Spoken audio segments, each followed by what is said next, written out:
क्या आपने कभी सोचा है कि इंडिया, यूके, ऑस्ट्रेलिया जैसे कुछ देशों में हम रोड के लेफ्ट साइड पर ड्राइव करते हैं, जबकि United states of America, France, UAE और दुनिया के ज्यादातर देश राइट साइड पर ड्राइव करते हैं?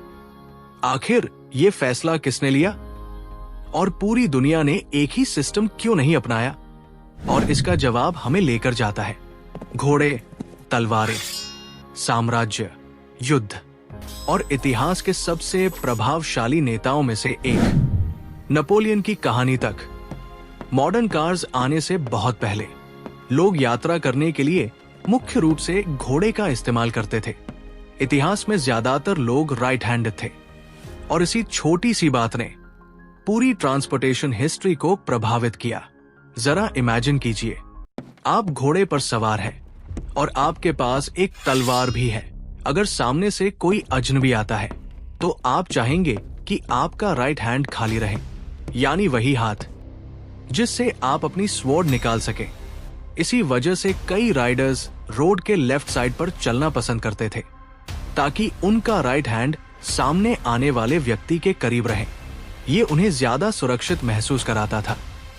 धीरे धीरे लेफ्ट साइड पर चलना एक आदत बन गया, किसी लॉ की वजह से नहीं, किसी राजा के आदेश की वजह से नहीं, बल्कि इसलिए क्योंकि उस समय लोगों को यही सबसे प्रैक्टिकल लगता था। सदियों तक यही सिस्टम चलता रहा, लेकिन फिर ट्रांसपोर्टेशन की दुनिया बदलने लगी। समय के साथ ट्रेड बढ़ने लगा, ज्यादा सामान एक जगह से दूसरी जगह भेजा जाने लगा और इसी के साथ बड़े बड़े घोड़ा गाड़ी का इस्तेमाल शुरू हुआ। लेकिन इन घोड़ा गाड़ी ने एक नई समस्या पैदा कर दी। कई घोड़ा गाड़ी ड्राइवर्स गाड़ी के अंदर नहीं बैठते थे, वे अक्सर सबसे पीछे वाले लेफ्ट घोड़े पर बैठते थे। क्यों? क्योंकि वहां से वे अपने राइट हैंड का इस्तेमाल करके घोड़ों को बेहतर तरीके से कंट्रोल कर सकते थे। लेकिन यहां एक समस्या थी, जब ड्राइवर लेफ्ट साइड पर बैठा हो तो सामने से आने वाले ट्रैफिक का अंदाजा लगाना मुश्किल हो जाता था।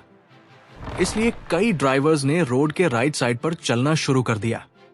इससे उन्हें सामने आने वाले व्हीकल्स को देखने में आसानी होती थी। धीरे धीरे कुछ क्षेत्रों में राइट साइड ड्राइविंग लोकप्रिय होने लगी और फिर इतिहास में एक ऐसा व्यक्ति आया जिसने इस बदलाव को और तेज कर दिया। उसका नाम था नेपोलियन बोनापार्ट। नेपोलियन सिर्फ एक मिलिट्री कमांडर नहीं था, उसने पूरे यूरोप की तस्वीर बदल दी। जब फ्रांस ने पूरे कॉन्टिनेंट में अपना प्रभाव बढ़ाना शुरू किया तो कई देशों ने फ्रेंच सिस्टम्स और रेगुलेशंस को अपनाना शुरू कर दिया, जिसमें रोड प्रैक्टिसेस भी शामिल थी। नेपोलियन के प्रभाव वाले देशों ने धीरे धीरे राइट साइड ट्रैवल अपनाना शुरू कर दिया और एक बार जब कोई देश अपनी रोड्स, व्हीकल्स, इंफ्रास्ट्रक्चर और लोगों की आदतें बदल देता है तो वापस पुराने सिस्टम में लौटना बेहद मुश्किल हो जाता है। नेपोलियन का एम्पायर खत्म हो गया, लेकिन उसके द्वारा शुरू किए गए कई सिस्टम्स बने रहे। यही एक बड़ी वजह है कि आज मेनलैंड यूरोप के ज्यादातर देश राइट साइड पर ड्राइव करते हैं। लेकिन एक बड़ी ताकत ने यह बदलाव स्वीकार नहीं किया, ब्रिटेन। और ब्रिटेन का यही फैसला आगे चलकर इंडिया को भी प्रभावित करने वाला था। ब्रिटेन ने लेफ्ट साइड ड्राइविंग जारी रखी। असल में left side travel British society का एक महत्वपूर्ण हिस्सा बन चुका था। फिर आया ब्रिटिश एम्पायर। अपने चरम पर ब्रिटेन दुनिया के कई हिस्सों पर शासन करता था, जिसमें इंडिया भी शामिल था। रेलवेज, एडमिनिस्ट्रेशन, लीगल सिस्टम्स और इंफ्रास्ट्रक्चर के साथ साथ ब्रिटेन ने अपने रोड कन्वेंशंस भी दुनिया भर में फैलाए। जब इंडिया में मॉडर्न रोड्स विकसित हुई तो उन्होंने ब्रिटिश मॉडल को अपनाया। लेफ्ट साइड पर ड्राइव करना, राइट साइड से ओवरटेक करना और उसी हिसाब से स्टीयरिंग व्हील की पोजीशन तय करना। फिर 1947 में इंडिया आजाद हो गया, लेकिन उसने ये सिस्टम नहीं बदला। क्यों? क्योंकि रोड साइड बदलना बेहद महंगा और खतरनाक होता। हर रोड साइन बदलना पड़ता, हर इंटरसेक्शन बदलना पड़ता, हर ड्राइविंग लेसन बदलना पड़ता, हर व्हीकल को बदलना पड़ता, लगभग सब कुछ बदलना पड़ता। इसलिए इंडिया ने लेफ्ट साइड ड्राइविंग जारी रखी और आज भी यही सिस्टम इस्तेमाल करता है। लेकिन यूनाइटेड स्टेट्स का क्या? अमेरिका भी कभी ब्रिटिश रूल के अधीन था, तो फिर अमेरिका लेफ्ट साइड पर ड्राइव क्यों नहीं करता? इसका जवाब उसकी इंडिपेंडेंस के बाद की कहानी में छिपा है। बड़े फ्रेट वेगन्स पहले से ही राइट साइड ट्रैवल को बढ़ावा दे रहे थे। जैसे जैसे देश वेस्टवर्ड एक्सपैंड हुआ, राइट साइड ड्राइविंग ज्यादा प्रैक्टिकल साबित होने लगी। धीरे धीरे अलग अलग स्टेट्स ने इसी सिस्टम को स्टैंडर्डाइज करना शुरू कर दिया और समय के साथ पूरे देश ने राइट साइड ट्रैफिक अपना लिया। आज अमेरिका दुनिया के सबसे प्रभावशाली राइट ड्राइविंग देशों में से एक है।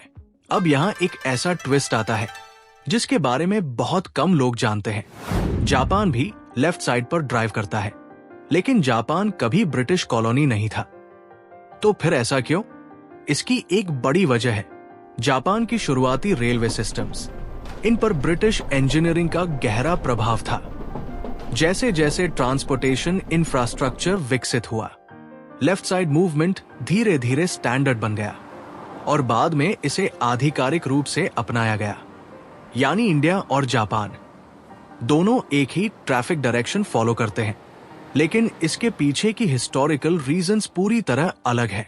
आज दुनिया के लगभग 2/3 देश राइट साइड पर ड्राइव करते हैं, जबकि केवल 1/3 देश लेफ्ट साइड पर ड्राइव करते हैं। लेकिन India, Japan, UK, Australia, Indonesia और साउथ अफ्रीका जैसे देशों की बड़ी आबादी की वजह से आज भी करोड़ों लोग हर दिन लेफ्ट साइड पर ड्राइव करते हैं। इसलिए भले ही जियोग्राफिकल टर्म्स में लेफ्ट साइड ड्राइविंग कम दिखाई देती हो, लेकिन ये बिल्कुल भी दुर्लभ नहीं है और यही इस कहानी की सबसे दिलचस्प बात है। हर दिन ऑफिस जाने के लिए कार चलाना हमें एक साधारण काम लगता है, लेकिन इसके पीछे सदियों का इतिहास छिपा हुआ है। अपने बचाव के लिए तैयार हॉर्स राइडर्स, सामान ले जाने वाले मर्चेंट्स, यूरोप को बदलने वाला नेपोलियन, पूरी दुनिया में फैलता ब्रिटिश एम्पायर और ऐसे फैसले जिनका असर आज भी हमारी रोजमर्रा की जिंदगी पर पड़ता है।